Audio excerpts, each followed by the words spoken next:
You know, sometimes if you listen to your parents, you ruin history. We're going to tell you a story today of a very interesting point in my life. In October of 1973, I was very lucky to be 8 years old and having a full conscious of the importance of the Mets Oakland World Series. I had become an A's fan the year before when they bet Cincinnati in 7 games to win their first title in a number of years. But this Mets series against Oakland was going to be off the charts because Reggie Jackson was available to play. He was injured in 72, and this had Tug McGraw on the Mets, one of my favorite relievers, whereas a bastion of Oakland A's players. Now, the game itself started at 5:30 Atlantic time. For some reason, my mother became obsessed when asking me to go outside that day. It was a very beautiful October day. I don't know if she was waiting for a call or somebody to visit or whatever. She was trying to force me outside. Now, the game itself was one of the longest baseball games in World Series history, eventually won by New York 10-7 on a game at 28 hits, and it was Willie Mays' last time hitting safely in a contest. I counted it by my memory. She asked me 27 times to go outside, and even my father was saying, "Let the kid watch the game. This is amazing," because it was back and forth throughout the game. New York went ahead 6-3, and Oakland tied it to put in extra innings. And were it not for a strange machinations in the top of the 10th, it would end in the 10th inning. But in one of the most controversial plays of World Series history, the game went all the way to 12 innings. Now, Game 2, eventually won by the Mets 10-7 in 12 innings, set a new record for the longest game in series history at 4 hours and 13 minutes, which means it almost got done at sunset in Canada, which was beyond the pale for an afternoon start. Along with blinding sunshine, turning every ball into an adventure, especially for a 42-year-old Willie Mays, who had came over to the Mets from the San Francisco Giants the year before. Kurt Gowdy described the contest in the official MLB 73 Fall Classic highlight film as one of the longest and weirdest games in World Series history. Now, that is probably one of the best highlight packages in all of MLB history. It's a beautiful, I think it's 37 or 43 minutes of what I consider the second best World Series of the decade. Now, this one, Vida Blue opposed Jerry Koosman on the mound, but neither pitched well. In the first inning, the A's jumped on Koosman for 2 runs as the fly ball adventures began. With 1 out, Joe Rudi reached second on a fly ball to left that Cleon Jones lost in the sun as he drifted to a warning track and the ball dropped in front of him. Rudi scored when the next batter, the great Sal Bando, hit a ball to right center that Don Hahn misplayed and allowed to bounce to the wall as Bando reached third. After Gene Tennis walked with 2 outs, Bando scored on the Jesus Alou double. Now, the reason why it was really interesting to see the contest because I was a big fan of the Alou brothers, Matty, Felipe, and Jesus. And as my father said, you can't go around taking up for a team that has Jesus on their squad.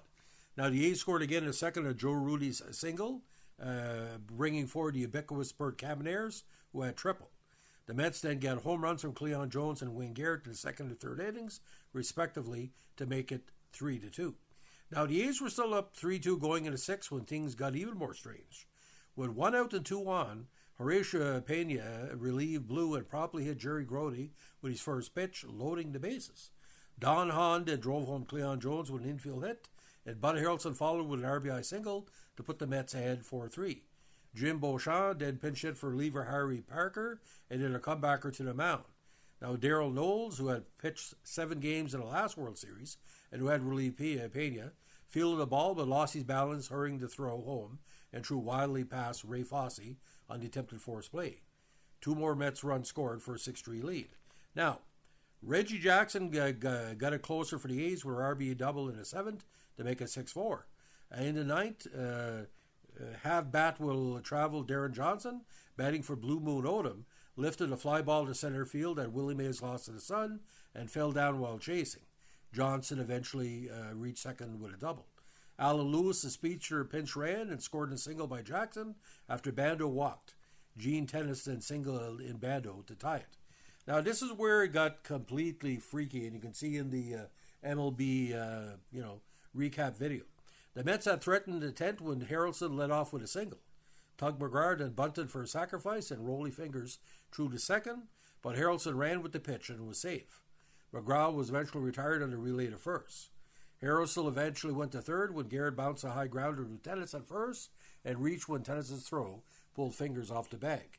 Now, this is where it got really weird. Harrelson, getting ready to score, tagged and attempted to hit the home plate on a Felix Millan fly to left. Rudy fielded the ball, and Harrison had appeared to have sidestepped Fosse's tag at the plate, and replays for NBC's broadcast clearly showed Fosse missed him, but he was called out by umpire Augie Donatelli, prompting a heated outburst from Harrison. On-deck batter Willie Mays, who made the sign of prayer at the plate, and manager Yogi Berra. Like when Berra asked him where did he tag him, Augie said he tagged him on the ass. But in the highlight reel that's bleeped out. Now the game again was back and forth from then. It stayed knotted at 6-6 until the top of the 12th. Harrelson led off with a double and went to third when Tug reached first on a bunt that Sal Bando overran. With 2 outs, Mays drove in Harrelson with a single and his first last hit in the major leagues. That would be his last RBI as well of his storied career. This gave the Mets a 7-6 lead. After Jones walked to load the bases, John Milner grounded to second baseman Mike Andrews, but the ball went through his legs. McGraw and Mays scored to make the lead 9-6. Now, Andrews for that would get fired by Charlie Finley by Game 3, but was reinstated by the league. Now, the second nail in the coffin was when the next batter, Grody, hit another grounder to Andrews, but his throw to first pulled Tennis off the bag. Though NBC replay showed Tennis kept his foot on the bag. Jones had scored to make it 10-6. Now, the A's added a run in the bottom of the inning when Jackson reached third as Mays lost yet another fly ball in the sun and a Lou singled him home, but Andrews' errors proved too much to overcome. McGraw, who pitched 6 innings total, earned the victory, and George Stone took the save, and the Mets evened the series. Now, A's owner Charlie Finley was furious at Andrews' 12-inning miscues. He proceeded to punish Andrews and further alienate A's manager Dick Williams by forcing Andrews to sign a false affidavit saying he was injured, thereby sidling him for the remainder of the series, but of course he was brought back for pinch hit duty in New York. Now, ladies and gentlemen, how good was this game? Well, 51 years later, I'm still talking about it. I couldn't believe it. Like I said, back and forth, back and forth. It was like an old-fashioned Montreal-Boston NHL playoff game. Now, Tug McGraw, which is the father of Tim McGraw, who eventually won a World Series with the Phillies in 1980, the reason why he was so popular because he was a workmanlike reliever and he was very charismatic and very handsome young gentleman. But the lunch pail crew, Milner and Garrett and Don Hahn and all that, there was no way in the world that the Mets should have been so much of a battle against the A's. He only finished 83 and 79. He barely finished ahead of a Montreal Expos to win the NL East division. I think it was the weakest team ever to play in a World Series. And ironically, Harrelson and company bet Pete Rose and the Reds in the 73 NLCS. Can you imagine? I didn't even see that coming. That was a million years. But I really thought Oakland was going to win this game and at the old Oakland Stadium. And, we're going to miss that because Oakland is moving, of course, to Vegas. But my God, ladies and gentlemen. Now, my dear departed mother who passed away in 2005, we never talked about the incident again except for one time. When the A's won the World Series in 1989, the big earthquake, Mom asked me, she said, "What team is that?" I said, "That's the team you asked me to not watch 27 times 16 years ago." See, my mother was jealous of my father and myself, not because we weren't giving enough attention, but because we bonded over sports, and she could never understand the importance of hockey or baseball or football. So you got to understand, ladies and gentlemen, back in the 1970s, I was a fan of the Montreal Alouettes. They won several Grey Cups in the 70s. I was a fan of the A's, who won 3 World Championships. I was a fan of the Montreal Expos, who were a strong team, and a fan of the Dallas Cowboys. So you can imagine every year there was something interesting between 1971 and 1978, 79. Ladies and gentlemen, this is the best game I ever saw. But I remember Jesus coming to the plate, and he looked to be backlit. I kid you not, because the sun was weird in Oakland in that stadium.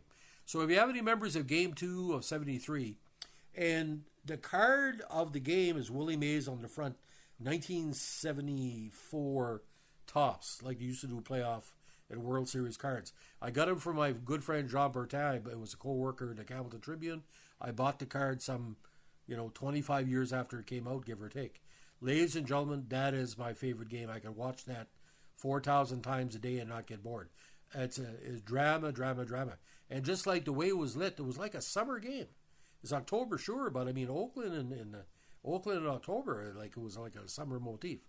So, ladies and gentlemen, if you like what you're doing with our World Series podcast, this is dedicated also to the San Diego Padres, who could be knocking off Ohtani tonight. I might stay up and watch the game to watch the $6 billion man see if he's going to be knocked out.